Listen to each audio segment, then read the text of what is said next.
Hi, this is Patrick Henry, the CEO of QuestFusion with The Real Deal, What Matters. I'm here today with Jeff Engel. Jeff is the CEO of a very cool company called Snacktops. He's been the CEO for 2.5 years now and continues to make progress winning new customers for the innovative snack containers that conveniently fit on top of beverage containers. So this is, we'll show you some examples here in a bit. Their tagline is carry more, sell more, obviously targeted at their key audience of people that sell snacks and beverages at various different venues. Prior to Snacktops, Jeff spent 10 years as the Senior Vice President at Daymon Interactions. And he was also in the United States Navy for 9 years, 7 years of which he served as a Navy SEAL, so he's kind of a badass. Thank you for your service, by the way, Jeff, and welcome to the program. Thank you. It's great to be here. So tell us a little bit more about yourself and how you joined Snacktops, how you got involved in this. So I'd been at Daymon Interactions for about 10 years, and Daymon was all about consumer engagement. How do you get a consumer to buy one more item? Okay. And we work with retailers and any place that was trying to sell a product to a consumer. And I was approached by the founder and the investors to join Snacktops about 2.5 years ago. And to me, it was pretty intuitive project or item or company from the standpoint of I'd always been focused on the path to purchase. How do you get one more item into the shopping cart? Mm-hmm. And then once the person went to the register, you were done. We were excited. We were high-fiving each other because we were down major at that. But what I realized as soon as I saw Snacktops is, a lot of times we don't think about the journey that the consumer has to go through afterwards. We think about, we'll give them a bag or they have 2 hands and they can just carry their items out. But is that really the most convenient way to do it? Yeah. And so then I realized that everyone's talked about the path to purchase for the last 5-10 years. Yeah. But no one's talked about really the path to consumption. And everyone says, well, path to purchase includes that. But does it really? And I realized that they were missing the mark. And when I recognized Snacktops, they were hitting that mark because at convenience stores, which is one of our target audiences, the average ring is less than 3 items. Yeah. And why? I don't know for sure, but I think it has something to do with people having 2 hands. They can only carry so much. Yeah. And so I started realizing if you can get them, just like I was trying to do at Daymon, try and get them to carry one more item or put one more item in the shopping cart. Yeah. Get them one more item in their hands. And that's what started out our tagline is if you can get them to carry more, they're going to buy more. Yeah. And that's where the aha moment came on pretty quick that I was saying, I think this thing works. Yeah. Once I joined the company, we did some work at Yankee Stadium because a lot of people have good ideas, but until you actually see it in the market, you don't know. Sure. So my gut told me it worked. We were in Yankee Stadium for 10 games, and we had great results. 31% bought an incremental food or beverage item. Wow. That's a lot. That is a lot. 97% said they wanted to see it again. Another question we asked was 85% said they wanted to see it at other venues. And I thought that was an interesting number in itself, but I was more interested about the 15% that didn't want to see it. Mm-hmm. And because we asked, they want to see it at airports, they want to see it at convenience stores, quick serve restaurants, or other stadiums, other arenas. And one of the feedback questions was, well, I don't know how to carry this on the airplane because I don't know how to put it in my luggage. And what we realized is the first round of product we produced for Yankee Stadium was so durable, even though it was disposable, that people thought they were just to hold on to it. They thought it was a reusable item. Yeah. When in reality, it's just a thermoform piece of material, 100% recyclable. And so what we learned is, yes, the market wanted it. They wanted to see other places, but we knew we could do the product better. And so Yankee Stadium validated my assumption that it was good. Yeah. And at that point, I knew we were onto something, but I also knew that the product wasn't quite right, and so we needed to do some adjustments. And so then we spent the next year working on the product to make it more user-friendly, make it function better in someone's hand when it was underloaded with food in it, drinks in it, being consumed. But that's what brought me to it, is I realized that we had not thought about the path to consumption. Okay. And has the business model changed at all over time? Is it still the same focused customers, the same markets and things like that? It's absolutely changed. Okay. And as an entrepreneur, I think we're lucky that we have that opportunity, that we're not a giant ship trying to turn in the middle of the night. We're a little speedboat. Yeah. And because of that, we're able to adjust. So we were focusing 100% on stadiums. Okay. But we were also doing movie theaters, and we were doing quick serve restaurants, and there's about 7 different segments we fit into. Mm-hmm. But we realized as we started doing this, it was a lot of work to sell at stadiums. And everyone wants to get big promotional items. So then you have really big sponsors in stadiums, Coke, Pepsi, they all have their, then you also have Budweiser, InBev, you also have MasterCard. And these big companies dictate what kind of goes on in the stadiums. And so you kind of get second fiddle, and if you're not putting sponsorship dollars, you're not going to get a big play. And so for us, a good order at a stadium is only a couple hundred cases. Okay. I'm sorry, a couple hundred units. Okay. So what I should say, typical case count's about 500, so we're only selling about 3 or 4 cases per stadium. So hard to make a business on that. Really hard. Great. So I was on a show not too long ago where someone said, you got to go back after the Yankees. Yeah. And I'm like, I can't afford to go after the Yankees. Yeah. I'd love to have them as a marquee customer. Yeah. Love to have it. I'm a big Derek Jeter fan, but I can't afford to do it. Yeah. And so, but well, Jeter's down in Florida now. So. Yeah, that's true. But the good thing was that the stadiums validated we were onto something. Yeah.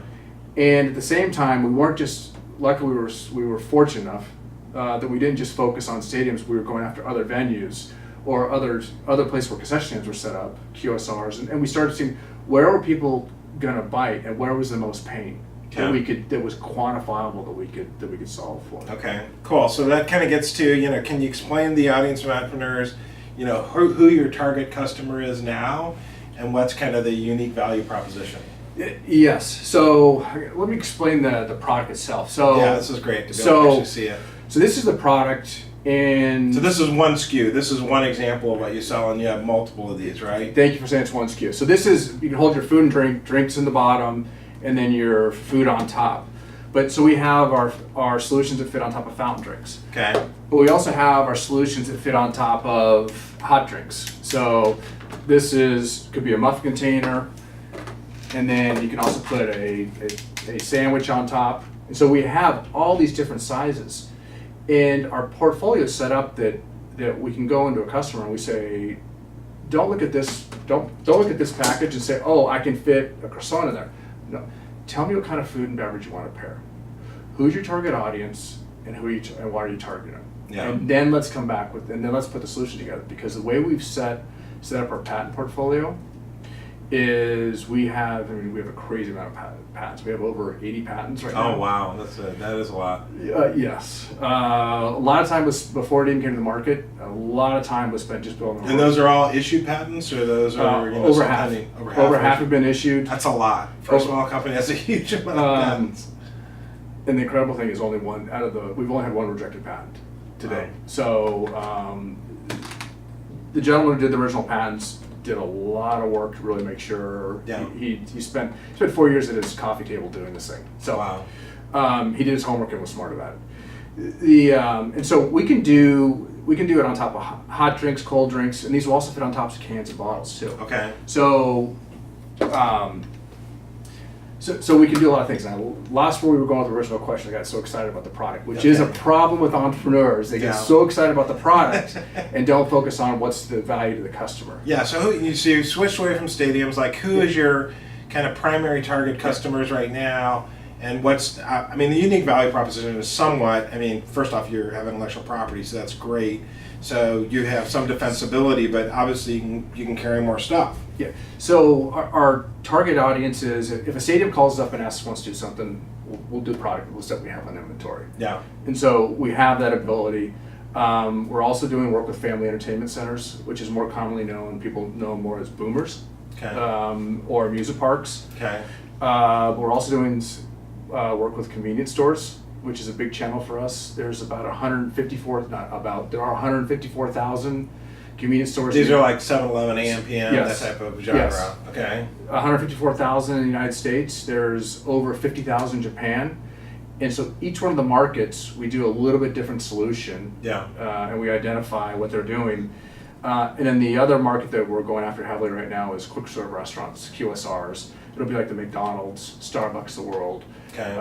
Anywhere where people are grabbing and going. So So one thing that I think's And a lot of those are like at airports as well, right? correct. Yeah. Correct. You'll start seeing us in May in airports coming up. So Cool. I think what's interesting is I think the market, when you look at QSR in particular, they're all worried about price. And what some of our customers are starting to figure out is we actually give them a competitive advantage. They don't have to compete on price. And so we're helping them grow revenue as opposed to just trying to grow margin. How do you get something that's for $1 or $2? That's awesome. So, I mean, we talked about intellectual property. So, I mean, how big is the market for this stuff? I think I forget about that sometimes, how big it really is, because the market is just where we know our patents are defensible. Globally, it's 2 billion. In the U.S. alone, it's 700 million. So 2 billion globally annually. Correct. So this is it's a massive market opportunity. And do you have much competition in this area? We have some,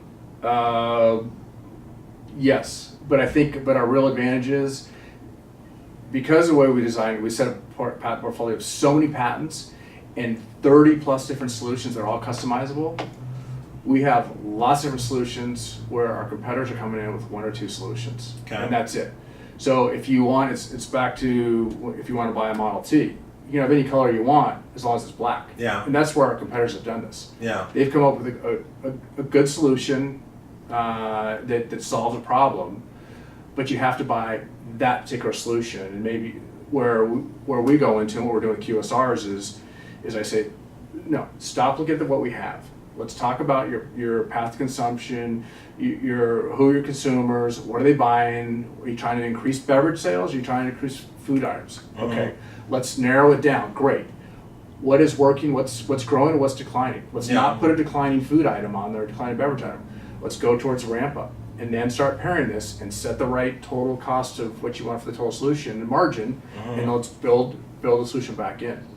And so while we're not the total package cost, we're a portion of that. As you look at kind of the total cost of ownership and total piece, then you can get a solution where it helps either grow, depending on the customer and their headcount, either grows margin, or some customers were growing 70% margin, others were growing almost 3% revenue, total revenue, and others they're looking at item counts. We're doubling year-over-year sales. Wow. And so we focus on what's important to the customer, what are they trying to do, and what are the metrics that are being measured on for success, not only as a company, a corporation, but personally. Okay. And then we focus them back on that. So kind of a long-winded answer on the market segments, and each one's a little bit different. But those are great metrics. I mean, do you have like a big enough sample size of customers that you're starting to feel like, okay, this is what the monthly recurring revenue looks like, this is how, the percentage increase in volume that you sell, that's kind of, you have it across enough customers that you really feel like you can quantify it, or these are just like data points at this point in time? Yeah, we have, in Q4, we transitioned from data points that validated what my gut was saying to real world examples. Okay. And the piece that was most interesting to me is I now have customers who are saying, please don't talk about this to anyone. And granted, we're under non-disclosure agreement, but please don't talk to anyone about this. Yeah. And then even when we're doing about the specific things you're doing with them. Yes, they're to the point where they've asked me not to take meetings with other people, knowing they full well can't, and they grin and moan because they recognize that they're onto something, and from a corporation they want to make sure they get credit, but also from a personal standpoint of helping bring something to market. And I think one of the things that I learned early on that I need to remind myself is there's early adopters, and if you try and sell to the early majority or late majority, you're never going to get them over the line. So there's one customer I have who's a great guy, great company, but I just recognized they're just going to be a late majority at best. And so I need to not just keep them warm, engaged, sure, and then go with the other success stories, because he doesn't have the risk tolerance to be able to do something now at this point. Sure. He's not. Their company's doing okay. Would 3% revenue help them? Absolutely. Yeah. But the risk is for them, if they do something and it hurts the brand, he'll have far more damage to him. Where some of the other companies they're rewarded for taking risks. Sure. And so they look at the metrics, they look at the data, they know they can grow revenue, they do the test, the results are, which is the other thing, they're always better than even I expect them to be. So we had, I don't want to get the numbers, but one customer was expecting X, and I was thinking it was going to be maybe 1.5X, and it was 3X. This in terms of increasing the amount of stuff that they're selling. Correct. That was sorry. Number of units. Number of units. Number of units was X. Okay. And so this is even bigger than I realized from a benefit to the customer. Yeah. It's bigger than I realized than I thought it was going to be. Awesome. So I mean, obviously you have customers, you have revenue. Do you have kind of a clear path to profitability? Yeah. 2008 at the end of 2018 we'll be profitable. Awesome. And that's with pretty aggressive expansion plans, or kind of what are your kind of underlying assumptions associated with that? Totally focused on the U.S. market, or do you think you have global expansion baked into that, or kind of what's your thought process there? Yeah. Key thing off to is focus, but yes to all those. So Okay. we have activities going on in Asia. We have activities going in Australia. Okay. We have activities here in the U.S. If we pull through just what we have in our pipeline now, we're fine. Okay. Awesome. We'll be profitable by the end of 2018. Terrific. So what's an exit strategy? Is this something you sell to a bigger kind of packaging company, or is this something you potentially take public over time, or have you thought that far ahead? We'll get picked up by a packaging company most likely, but we could also get picked up by a Mondelez or some of the other snack companies that are looking to do something different. Okay. But there's also some of the private equity companies. It's an interesting time in the food and beverage space because you have all these small companies that are being gobbled up by bigger companies, but then you also have private equity companies that are coming in and capturing QSRs. Sure. And there was a deal that was just announced between Keurig and Snapple, and I think Keurig's an interesting deal because it started out as just these reusable one-time things, and the founder unfortunately only made $50,000 in that thing. And the lesson I learned from that piece, because he ended up selling out $50,000. Yeah. The lesson I learned is if you believe in it, you gotta have the tenacity to stick it out. Sure. And you gotta have the courage. And someone asked me the other day, what is the thing that helps you as an entrepreneur? And it's about managing the fear or acknowledging the fear that you may have. And that's just in life in general. Yeah. If you acknowledge it, you can address it and overcome it. Yeah. And that's probably one of the things that when I'm excelling at what I'm doing, it's when I've been able to remove the fear of my life and those barriers. I learned that in the Navy. I actually probably learned as a kid. Yeah. And then honed it as a Navy, and then did other things, and I realized I'm at my best at work is when I've been able to kind of contain the fear, look at it, address it, and recognize it's not going to kill you. Yeah. So move on. Yeah. And it's okay, and not be afraid to fail, because you're going to fail. You just get back up, and what did you learn from it? Yeah, for sure. So any other, that's a big one. So any other kind of major lessons for the entrepreneurs out there, the entrepreneur community, things you've learned over the last, especially 2.5 years of running a company? Yeah, so I think talk about fear, talk a little about tenacity, just when you get kicked, get back up. Yeah, you got to grind things out, right? For sure. And you gotta admit when you're wrong. Sure. Pivot, and pivot's I don't know if pivot's the right word, because pivot sounds like you're making a big change, but it's just sometimes it's like acknowledging that your thoughts your initial assumptions were wrong. Yeah. So keep looking at the validation points. Yeah. Am I right? And you mentioned this earlier.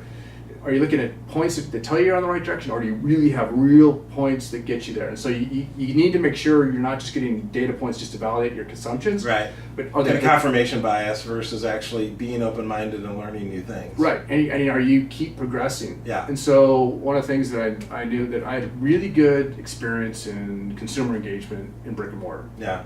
So I could walk into a store, I could walk into a quick serve restaurant, retail or C stores, convenience stores, and I could just instantly tell were they spot on, just because I'd been doing it for long enough.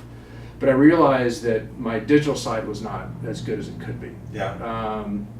And so as an entrepreneur, I realized, okay, I can go pay someone a bunch of money, which I don't have, or I can take classes at night. And so I took online classes at the University of Illinois, Urbana, and figured out digital marketing and realized and just got better at it, because what's different now, it's not any different, is it's just, digital is just another place where people hang out, just like Right. brick and mortar. Right. It's their channel.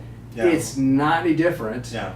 And I think kids, younger kids recognize it even better as you look at kids with augmented reality, virtual reality, or they flow in and out much easier than myself, a little more mature, do. And then, but once you realize that it's just the medium you're in, that's it. Yeah.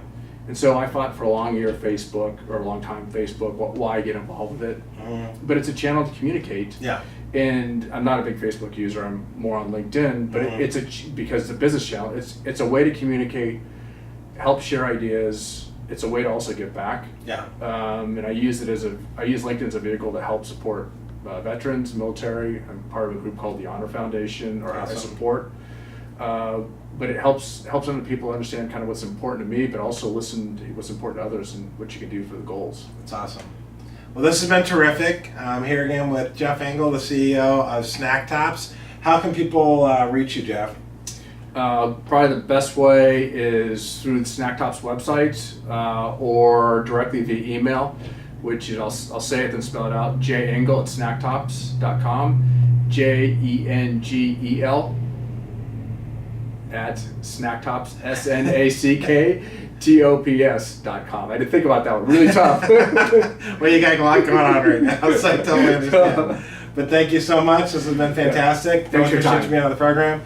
This is Patrick Henry, the CEO of QuestFusion, with The Real Deal What Matters.